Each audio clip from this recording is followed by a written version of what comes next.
এই সমস্ত নাস্তিক মোরতাদদেরকে ফাঁসির মঞ্চে ঝুলিয়ে তাদেরকে হত্যা করা হতো। কথা বলেন ঠিক কিনা? কোরআনকে নিয়ে বিতর্কিত করা,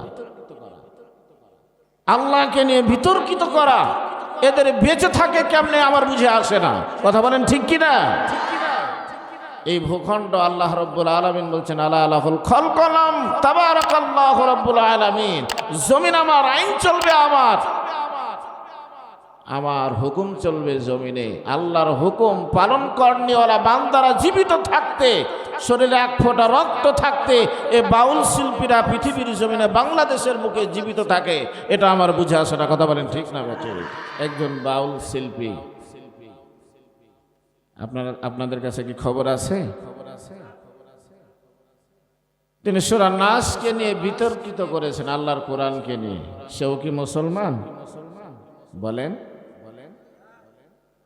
সূরা নাসকে নিয়ে বিতর্কিত যে ভাষা সে ব্যবহার করেছে, এ ভাষা মুখ দিয়ে জবান দিয়ে বের করা সম্ভব নয়।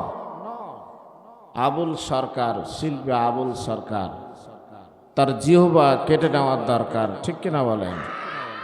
মুসলমানদের কলিজায় হাত দিয়েছে এই বাউল শিল্পী। সূরা নাসকে নিয়ে এমন ভাবে বিতর্কিত করেছেন আল্লাহ রাব্বুল আলামিন কুল আউযু বিরাব্বিন নাস, উনি ব্যাখ্যা করেছেন যে আল্লাহ নাচতে বলেছেন। নাউযুবিল্লাহি মিন যালিক। ইসলামী শরিয়া আইন যদি থাকতো, আজকের প্রশাসন তেনাকে গ্রেপ্তার দেখানো হয়েছে। কোরআনের রাজ যদি থাকতো, এই সমস্ত নাস্তিক মোরতাদদেরকে ফাঁসির মঞ্চে ঝুলিয়ে তাদেরকে হত্যা করা হতো। কথা বলেন ঠিক কিনা? কোরআনকে নিয়ে বিতর্কিত করা, আল্লাহকে নিয়ে বিতর্কিত করা, এদের বেঁচে থাকে কেমনে আমার বুঝে আসে না। কথা বলেন ঠিক কিনা?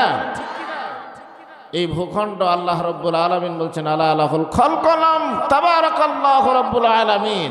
জমিন আমার, আইন চলবে আমার, আমার হুকুম চলবে জমিনে। আল্লাহর হুকুম পালন করনিওয়ালা বান্দারা জীবিত থাকতে, শরীরে এক ফোঁটা রক্ত থাকতে এ বাউল শিল্পীরা পৃথিবীর জমিনে বাংলাদেশের মুখে জীবিত থাকে, এটা আমার বুঝে আসে না। কথা বলেন ঠিক না বেঠি? আল্লাহকে নিয়ে বিতর্কিত করেছে। আল্লাহর আগাও নাই, গোড়াও নাই। নাউযুবিল্লাহি মিন যালিক। এরা আবার নামধারী মুসলমান। আবার কিছু সংখ্যক মুসলমান এরা আবার এদের পক্ষ অবলম্বন করেছে। আপনাদেরকে একটি কথা বলে যেতে চাই, যার সাথে যার সম্পর্ক হবে, যার সাথে যার মহাব্বত হবে, রাসূল কারীম সাল্লাল্লাহু আলাইহি ওয়াসাল্লাম বলছেন তার সাথেই তার হাসর হবে। মান তাসাব্বাহা বিকওমিন ফাহুয়া মিনহুম।